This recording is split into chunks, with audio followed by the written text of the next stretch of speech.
When I think of a dessert for the holidays, my mind often goes towards peppermint. I do like peppermint and chocolate a lot together. If you're a Thin Mint fan, let me know because I love Thin Mints and I don't really know that anybody actually cares about that. But I came up with a white chocolate peppermint cookie that is unbelievable. It's a really easy dough. You don't have to chill it. They only bake for like 14 minutes.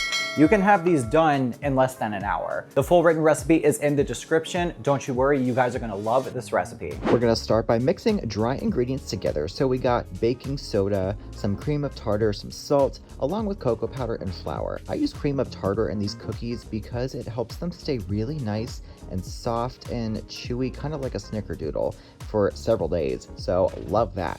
We're gonna cream together sugar, brown sugar, and butter, add vanilla, an egg, an additional egg yolk as well. It just helps with the texture of these cookies.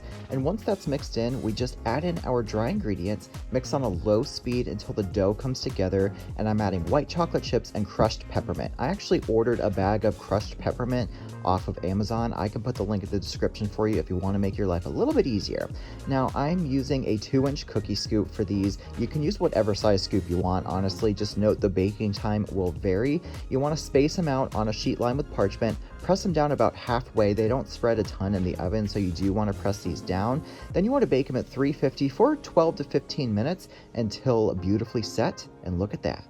I love how crinkly these come out, and they smell so good. I smell the peppermint, you see the white chocolate. It is literally everything I love about a holiday recipe. And I also love the texture. It's got like this almost brownie-like texture. They're just so good. Please try them. Once again, full recipe is in the description, along with a link to my Instagram page, so please go check that out. Be sure to give this video a thumbs up, leave me some comments, and hit the subscribe button. Thank you so much for joining, and I'll see you guys next time.